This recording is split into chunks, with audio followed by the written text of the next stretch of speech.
네, 다음 주제인 베이지안 통계에 대해서 알아보겠습니다. 일단 앞에서 우리가 배운 내용을 생각해 보면은 결국에 데이터로부터 모델의 매개 변수를 추정하는 방법을 배웠습니다. 그래서 예를 들어 샘플들이 관찰이 됐을 때 평균을 추정한다든지 표준 편차를 추정하는 것을 라이클리후드로 어떻게 하나 이런 방법을 배웠죠. 근데 이 방법의 한계점이 바로 이제 최저값 하나만을 찾는다라는 점입니다. 그래서 우리가 뮤가 뭐다, 시그마가 뭐다라고 이렇게 숫자로 표현을 할 수가 있는데 그렇게 표현한 매개 변수가 어느 정도 불확실한지, 어느 정도 확실한지를 표현할 수는 없습니다. 그래서 우리가 하고 싶은 점은 이것을 확률로서 표현하고 싶은 점이죠.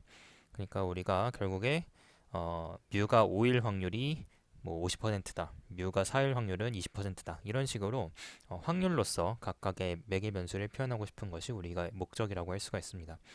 이렇게 하고 싶을 때 우리가 이제 베이지안 통계를 쓸 수가 있다라는 점이 되겠고요. 베이지안 통계의 핵심은 앞에서 이제 챕터 2, 3에서 살펴봤지만 사후분포 포스테리어 디스트리뷰션이 베이지안 통계의 핵심입니다. 그래서 이 사후분포는 데이터를 관찰한 이후에 우리가 이제 매개 변수에 갖게 되는 믿음을 확률 분포로 표현한 것입니다. 그래서 마치 생각을 해보자면은 우리가 매개 변수에 가능한 모든 값이 있다고 했을 때 이 값이 어느 정도의 확률을 가지고 있는지, 예를 들어 뮤가 0일 확률, 뮤가 1일 확률, 뮤가 2일 확률 이런 식으로 어, 모든 가능한 값에 대해서 현재 이 값이 얼마의 확률을 가지고 있는지를 점수로 매긴 것과 같다라고 할 수가 있습니다. 그래서 베이지안 통계에서는 뮤가 5다 이렇게 나오는 게 아니라 뮤가 5일 확률은 50%, 4일 확률은 30%, 2일 확률은 5% 이런 식으로 각 가능한 모든 그 파라미터 값에 대해서 확률로서 추론을 하게 되겠습니다. 그래서 이 사후 분포가 바로 p 세타 값이 되겠죠. 그래서 세타, 즉 우리가 파라미터에 대한 확률 분포를 얻고 싶은 것인데요. p 세타 값, 얘가 이제 사후 분포가 되겠습니다. 얘들을 이제 포스테리어 디스트리뷰션이라고 부르고요. 얘를 계산하기 위해서 오른쪽에 있는 수식을 사용을 합니다. 얘의 유도 과정은 우리가 앞에서 살펴봤었죠.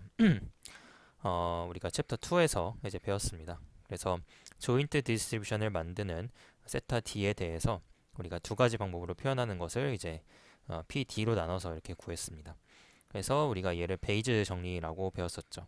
그래서 베이즈 정리는 이와 같이 표현이 되고요. 그래서 얘를 구하기 위해서 오른쪽에 수식을 사용을 합니다.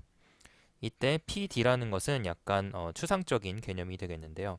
이걸 진짜로 수치적으로 계산할 때에는 실제 이 분자에 있는 가능한 모든 값을 더해서 분모로 두게 되겠습니다.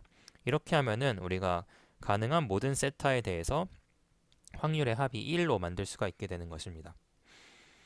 이때 우리가 각각의 이름이 있는데 뭐 앞에서 배웠지만 잠깐 복습을 해보자면은 이 p 세타라는 것은 프라이어 사전 분포라고 부릅니다. 그래서 프라이어라고 이제 영어로 부르고 한국말로는 사전 분포라고 부르고요. 그리고 이 pd 바 세타는 우리가 앞에서 계속 배웠었던 라이클리후드가 되겠죠. 그리고 얘는 이제 마지널 라이클리후드라고 부르던지 혹은 에비던스라고 부릅니다. 얘는 이제 가능한 모든 세타 값에 대해서 평균을 낸 데이터의 확률이다라고 볼 수가 있고요. 그래서 이것은 실제로 계산할 때에는 이 세타에 대한 적분으로 우리가 마지널링을 해서 계산을 합니다. 그래서 이 베이지 정리가 어떻게 작동하는지 직관적으로 생각을 해보면요. 일단 이 프라이어는 우리가 사전 분포에 대한 초기 믿음이 되겠습니다. 예를 들어서 우리가 대한민국의 키 평균이 170이다라는 믿음을 가지고 있다. 그럴 것이다라고 이제 생각이 되면은 이 프라이어를 이제 가우시안 분포로 두는데 평균이 170인 프라이어로 이렇게 둘 수가 있습니다. 여기에 우리가 데이터로 관측한 라이클리후드를 곱하게 되겠습니다. 앞에 이제 봤었던 그 라이클리후드 수식이 되겠죠. 그래서 그 라이클리후드 수식들을 분포에 따라서 곱하게 되겠습니다. 그 다음에 우리가 얘를 이제 PD로 나누게 되겠는데요. 이 PD는 모든 이제 세타 값에 대해서 세타에 대해서 마지널링을 한 결과값이 되겠습니다. 그래서 얘를 분모로 두게 되면은 모든 세타의 확률의 합이 1이 되겠죠. 그래서 그런 식으로 해서 우리가 이 P 세타 바 D를 모델링하는 것입니다. 그래서 이렇게 계산된 사후분포 포스테리어 얘는 이제 우리의 초기 믿음인 P 세타랑 그리고 관찰된 증거인 라이클리후드를 결합한 최종적인 믿음이 되겠습니다. 그래서 단순히 하나의 최저값으로 나오는 것이 아니라 가능한 모든 세타에 대해서 확률 분포로 나타나는 그런 식으로 우리가 계산을 하는 것이 되겠습니다. 그래서 이 사후 분포를 어떻게 활용할 수 있을지를 생각을 해보면요. 가장 중요한 것은 새로운 데이터에 대한 예측을 만드는 것이 되겠습니다. 이것을 위해서 우리가 포스테리어를 쓴다라고 할 수가 있겠고요. 그래서 포스테리어 프리딕티브 디스트리뷰션이라고 해서 우리가 XY 페어 데이터셋에 대해서 주어진 X에 대해서 Y일 확률이 얼마인지를 계산할 때 쓸 수가 있습니다. 그래서 우리가 사후 예측 분포라고 부르는 이 포스테리어 프리딕티브 디스트리뷰션은 이와 같이 정의가 되는데요. 이 식이 무엇을 의미하는지 살펴보도록 하겠습니다. 왼쪽에 있는 P, Y 바 X, D는 결국에 말로 풀어서 설명하면은 Y의 확률인데 X와 데이터가 주어졌을 때 Y의 확률입니다. 그래서 주어진 입력 X와 우리가 매개 변수 세타에 대해서 출력 Y의 확률을 나타내게 되겠고요. 그래서 이게 이제 모델이 예측하는 방식을 이제 수식화한 것이 되겠죠. 그리고 이 오른쪽에 있는 P 세타 바 데이터 얘는 앞에서 우리가 계산한 사후 분포를 쓸 수가 있습니다. 그래서 앞에서 계산한 얘를 우리가 여기다가 대입을 해서 쓸 수가 있습니다. 그래서 관찰된 데이터 D를 바탕으로 세타에 대한 우리의 그 포스테리어 디스트리뷰션을 쓸 수가 있게 되겠고요. 그리고 우리가 얘를 이제 세타에 대한 확률이잖아요. 세타에 대한 확률이니까 이 P, Y 바 X 세타에 대해서 우리가 세타에 대해서 마지널링을 시킬 수가 있습니다. 주변화 마지널링을 시킬 수가 있고요. 이렇게 마지널링을 시키게 되면은 결합 확률 분포로 나타나게 되겠고 우리가 D가 주어진 상황이니까 세타가 이렇게 사라지게 되겠고요. 그 다음에 이 D가 여기로 이제 들어가게 되겠습니다. 그래서 이런 수식이 나오는 게 되겠고요. 그래서 결과적으로 우리가 이제 내일의 날씨를 예측한다라고 했다. 그런 상황이다라고 가정을 했을 때 여러 가지 모델이 있다라고 해봅시다. 여러 가지 예측 모델이 있다라고 했을 때 각 모델이 과거의 데이터를 얼마나 잘 설명하는지에 따라서 신뢰도가 다르다라고 할 수 있겠죠. 그래서 각 모델의 예측을 그 모델의 신뢰도에 따라서 가중 평균을 내어서 최종 예측을 만든다라고 할 수가 있습니다. 그게 이제 바로 사후 예측 분포가 하는 일이라고 할 수가 있습니다. 그래서 이 세타는 그 세타의 분포가 되겠고요. 이 세타 바 D, P 세타 바 D는 세타의 분포가 되겠고 결국 거기다가 이제 곱하는 게 그 세타가 그대로 사용됐을 때 Y 값의 확률이 되겠습니다. 그래서 우리가 각 세타가 존재할 확률과 그 세타가 그렇게 존재했을 때 Y 값의 확률을 곱하게 되면은 결국에 우리가 Y 값의 확률을 얻을 수가 있게 되겠죠. 그러한 식으로 동작한다라고 할 수가 있습니다. 그래서 이 방법이 우리가 베이즈 모델 평균화라는 BMA라는 것의 한 형태라고 볼 수가 있습니다. 그래서 단일의 최적 모델 대신에 가능한 모든 모델, 여기서 이제 세타 값이 되겠죠. 가능한 모든 세타 값을 고려하되 각 모델이 얼마나 세타 값이 그럴듯하게 존재하는지, 즉 우리가 사후 확률이 되겠죠. 그것에 따라서 가중치를 부여하게 되겠습니다. 그래서 이러한 접근 방식의 큰 장점은 과적합을 줄인다는 것이 되겠습니다. 그래서 우리가 세터 값을 딱 고정을 하고 그것을 통해서 예측값 y를 생성을 하는데 그 세타를 고정을 하고 입력을 통해서 y 값을 생성을 하면은 이제 단 하나의 수치로 표현이 되겠죠. 그때는 우리가 과적합이 될 위험성이 증가하게 되겠고요. 그렇기 때문에 각 세타가 그렇게 존재할 확률인 사후 분포를 그리고 그 세타 값을 썼을 때의 y의 확률을 곱해가지고 두 개의 적분으로 나타나게 되면은 결과적으로 우리가 y에 대한 예측 분포를 만들 수가 있습니다. 그래서 이렇게 만든 예측은 더 로버스트하고 일반화 능력이 높아지게 되겠습니다. 특히 데이터가 적을 때 이 장점이 두드러지게 되겠습니다. 네, 다음으로 베이지안 통계의 또 다른 중요한 개념이 켤레 사전 분포, 영어로는 conjugate prior라고 부르는 거에서 알아보겠습니다. 이 conjugate prior는 베이지안 인퍼런스를 실제로 할 때 계산을 크게 단순화해주는 그런 prior라고 할 수가 있습니다. 그래서 앞에서 이제 얘기했던 대로 우리가 이 베이지안 룰은 이런 식으로 계산이 되고요. 여기서 적분이 있게 되겠고 이 P 세타랑 P 디바 세타랑 적분이 있고요. 또한 P 세타랑 P 디바 세타의 곱셈이 있습니다. 근데 우리가 P 세타를 예를 들어 가우시안 PDF로 두고요. P 디바 세타를 예를 들어 뭐 베르누이로 둔다라고 했을 때 그 둘을 어떻게 곱하는지 뭐 이 둘을 곱하는 게 사실 말이 안 되긴 하지만 그 둘을 수식적으로 어떻게 곱할 건지 문제가 생길 수가 있습니다. 그래서 우리가 이러한 문제를 해결하기 위해서 프라이어를 특별한 형태로 고정하는 것이 바로 이 켤레 사전 분포, 컨주게이트 사전 분포의 방법이다라고 할 수가 있습니다. 일단 정의는 다음과 같습니다. 사전 분포 P 세타 얘가 어떤 분포적 F라는 것에 속할 때 만약에 라이클리후드에 대해서 계산을 해가지고 얻은 사후분포 포스테리어가 우리가 같은 분포적인 F에 속할 때 이 P 세타를 우리가 컨주게이트 프라이어라고 부릅니다. 그래서 이제 말이 좀 어려운데요. 우리가 P 세타가 컨주게이트인지 아닌지에 대해서 이제 판단을 하려고 하는데 걔가 이제 어떤 분포적 F에 속해 있다라고 가정을 합니다. 여기서 분포족이라고 부르는 족의 의미는 이제 영어로는 패밀리라고 부르는데요. 어떤 것의 족, 예를 들어 집합족, 분포족 이런 식으로 어떤 것의 족이라고 붙여서 부르는 것은 어떤 같은 형태를 띠는 무언가가 되겠습니다. 예를 들어서 집합족이다 그러면은 같은 형태를 띠는 집합이다라고 부를 수 있고요. 분포족이다라고 보면은 같은 형태를 띠는 분포다라고 볼 수가 있습니다. 그냥 뭐 사실 정확하진 않지만 쉽게 이해하려면은 그냥 같은 분포다라고 생각을 하면 되겠습니다. 그래서 어떤 P 세타라는 분포가 컨주게이트인지 아닌지 알아보려면은 우리가 거기서 라이클리후드를 이 컨주게이트에 곱해서 포스테리어를 만든 이후에 포스테리어의 분포의 형태가 프라이어의 분포의 형태랑 똑같다. 예를 들어 얘도 가우시안이었는데 얘도 가우시안이다. 혹은 얘도 베르누이였는데 얘도 베르누이다 라고 한다면은 그때 우리가 P 세타를 컨주게이트 프라이어다라고 이제 부르게 되겠습니다. 그래서 쉽게 말해서 사전 분포랑 사후 분포가 같은 종류의 분포가 된다. 이때 우리가 사전 분포를 컨주게이트 프라이어라고 부른다라고 할 수가 있습니다. 이게 왜 유용한지를 예를 들어서 설명을 해보면요. 동전 던지기를 한다라고 생각을 해보면은 앞면이 나올 확률 이 세타라고 이제 가정을 해봅시다. 앞면이 나올 확률이 세타인데 얘에 대해서 우리가 베타 분포를 사전 분포로 사용한다라고 해봅시다. 베타 분포는 0과 1 사이의 값에 대해서 우리가 이 세타에 대해서 추론하는 모델링에 사용되는 분포다라고 배웠었죠. 그리고 우리의 데이터, 즉 이제 동전 던지기 결과는 이항 분포를 따르게 되겠죠.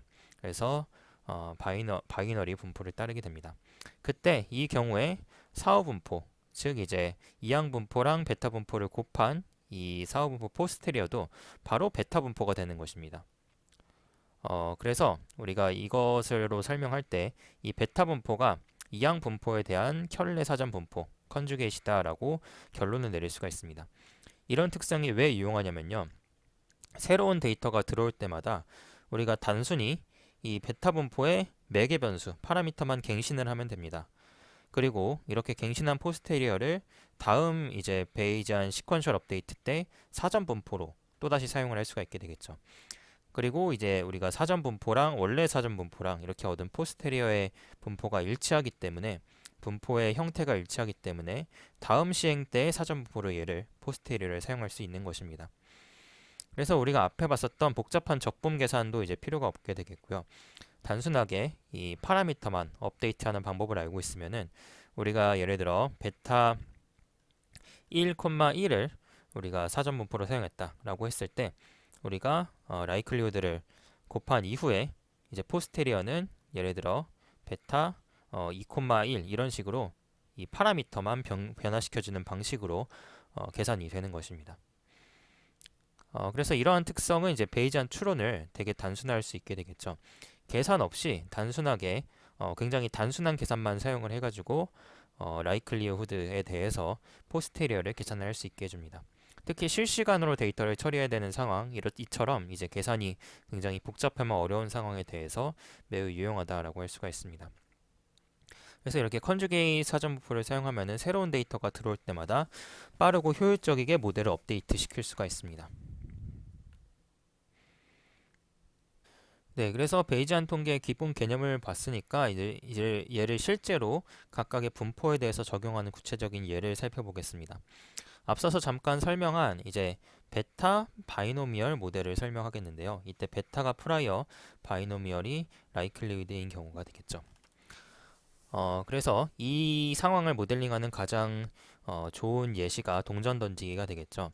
그래서 바이노미얼이랑 베타 분포는 두 가지 바이너리 바이너리 확률 변수에 대해서 사용하는 분포가 되겠습니다. 그래서 성공과 실패라는 두 가지 결과가 있는 어떤 상황에서도 쓸 수가 있고요. 동전 던지기나 혹은 새로운 약물의 효과를 테스트하는 임상 시험이나 이런 식으로 성공은 약물이 효과가 있을 경우, 실패는 효과가 없을 경우에 해당할 수 있게 되겠고요. 혹은 이메일 스팸 필터를 만들 때 성공은 이제 효과 있음, 스팸을 잘 스팸 메일이 이제 걸러지는 경우 성공, 스팸이 아닌 경우를 이제 실패라고 모델링할 수가 있습니다. 그래서 우리가 구체적으로 모델을 설명을 해보면 사실 이제 챕터 2에서 배웠지만 결국에 어떤 세타라는 매개 변수 하나를 추정하는 것이 되겠고요.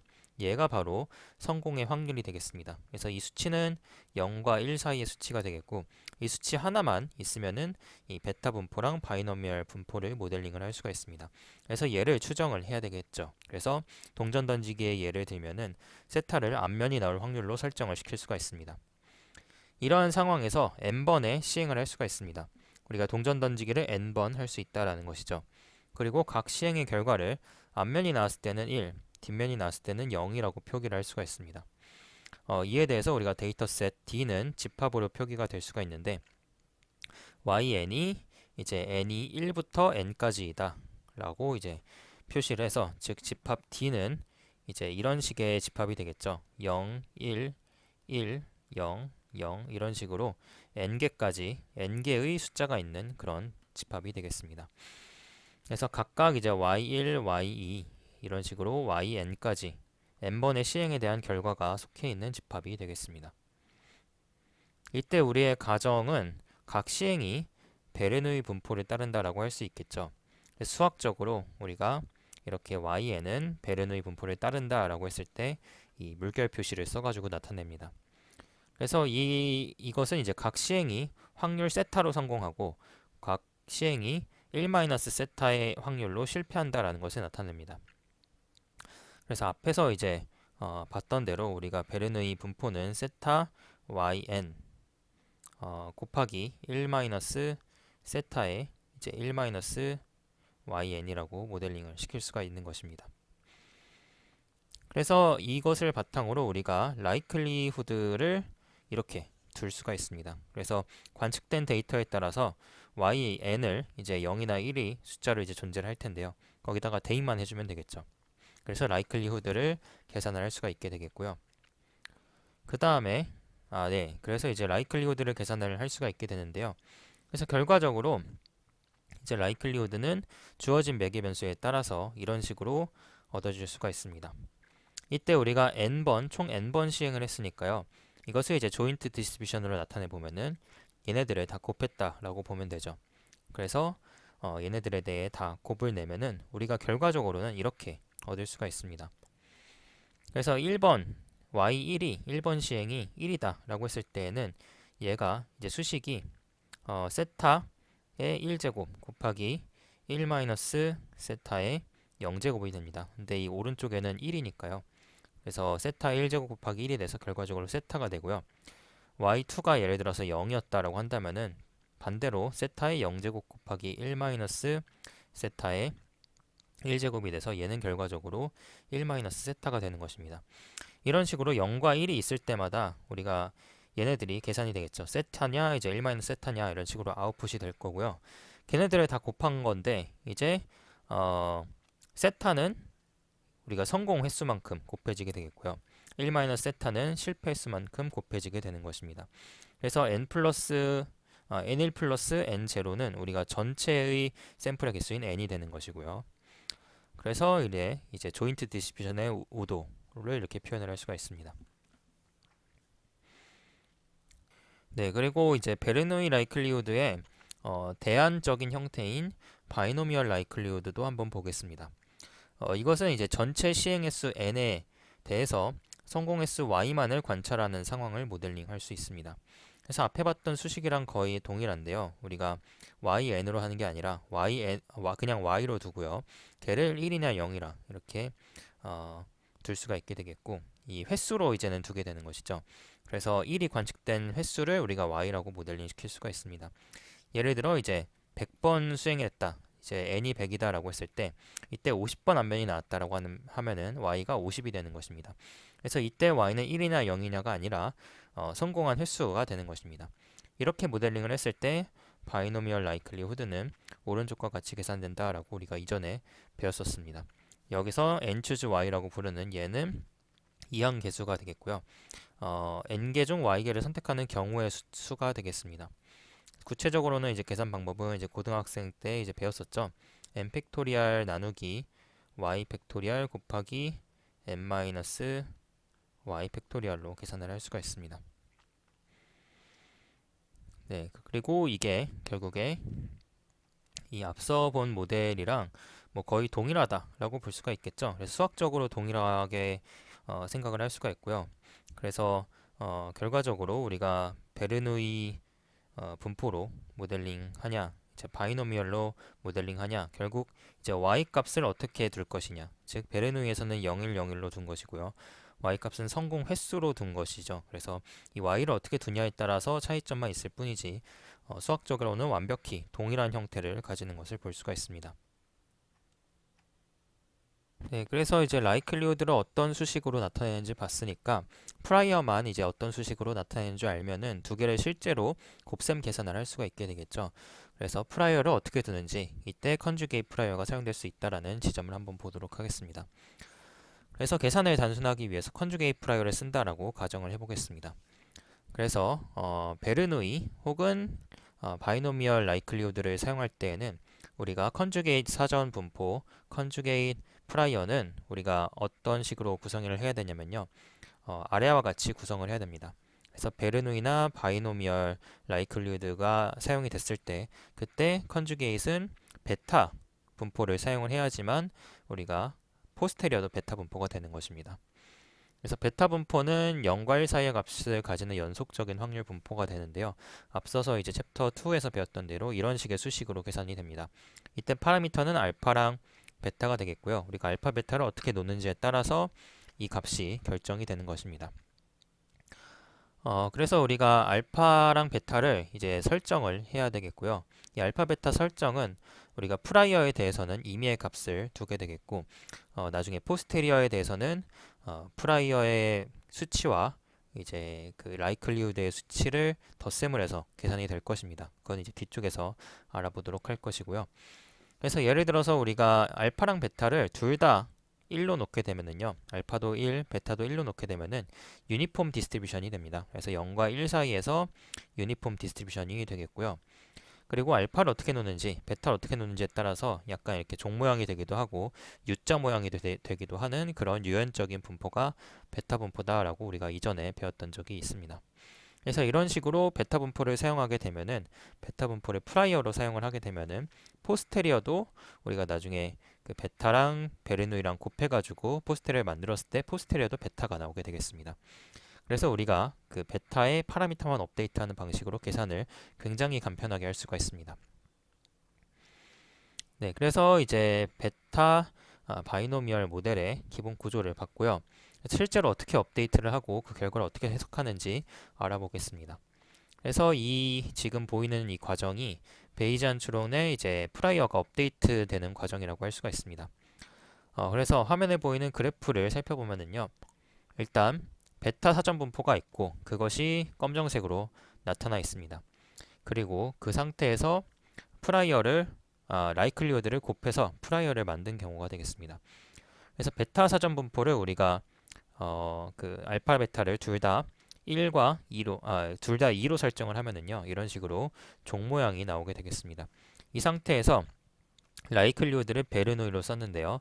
이때 이런 식의 베르누이 분포가 그려진다라고 했을 때 포스테리어도 베타가 되는데요. 포스테리어 베타는 6,3이 됩니다. 그리고 이 6,3의 베타를 그려보게 되면은 이런 식으로 파란색 실선으로 그려지게 되겠습니다.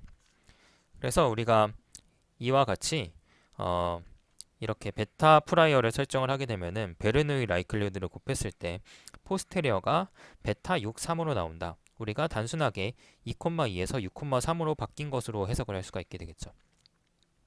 그리고 오른쪽에 이 예시를 보면은요. 이때는 베타 2,2가 아니라 베타 1,1을 사용한 것이 되겠습니다.